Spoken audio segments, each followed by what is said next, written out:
Now that's a tough one. We're starting out really difficult right off the bat because you may be sitting in a place where you look around and you are completely alone. Maybe you're not surrounded by friends and family. Maybe you're literally sitting alone in your apartment or efficiency or mansion. But you are not alone. And the reason that you are not alone is because you are carrying that energy, that spark of life that we spoke about. You are carrying the energy of God within you. You are carrying the energy of the light. And your energy is connected to the bigger energy, right? I think of it as bumper cars.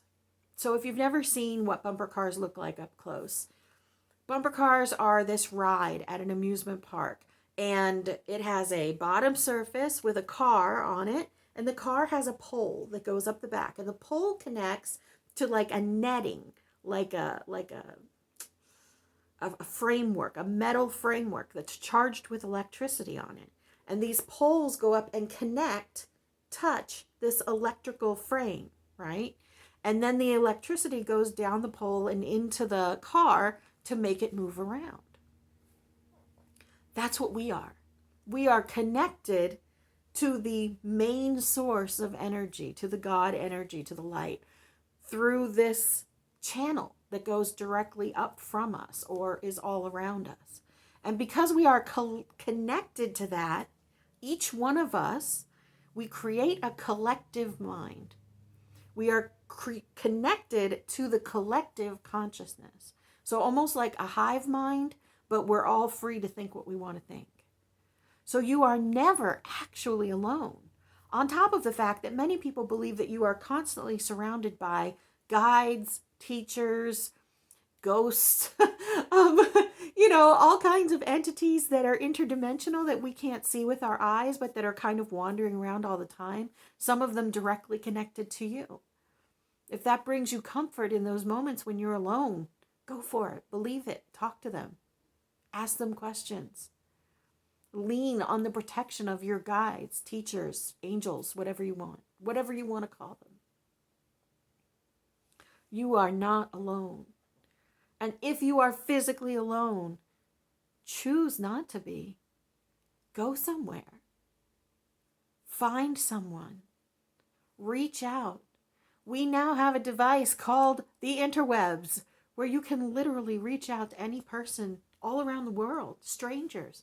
There are websites that will literally just connect you with strangers across the world randomly. And you might meet a lot of very interesting people in that space. You might meet a lot of people you don't want to meet again, but you are not alone. There are thousands, hundreds of thousands of people out there feeling just like you are. So even if you are physically alone, you are not emotionally alone, because so many people are right there in that space with you. And all you have to do is open up that awareness and change your perspective on it, because it's real easy to sit still and think, I am so lonely, I am so alone, I will always be alone. You are creating a future where that is your truth. You are creating a world where that is your truth. There is only now. And right now, yes, you may be alone, but you are not alone. You may be physically not around people, but you are not alone. And by believing that that will be your life forever, it will probably be your life forever, because we are always manifesting and co-creating with the universe through our thoughts and our beliefs.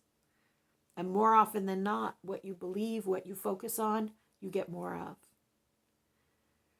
Now, those are a little bit more complicated or bigger concepts than this first one. But I really want you to ask yourself,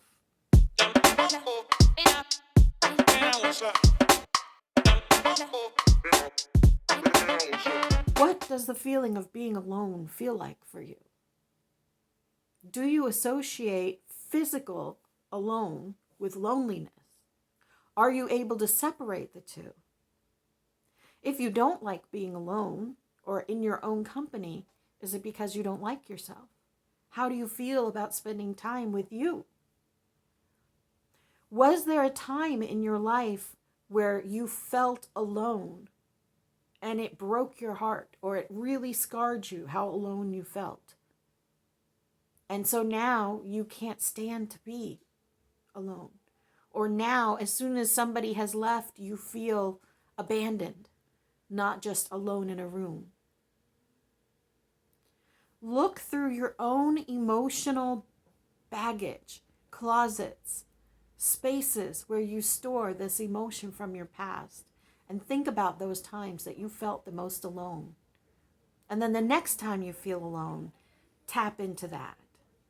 Tap into that energy and see if it's the same. Is the way that I feel today when I feel alone the same as the way that I felt 15 years ago when I was alone as a 6-year-old sitting in my closet? Look for those similarities in the pain that you carry now to the pain that you had in the past, because that's the root.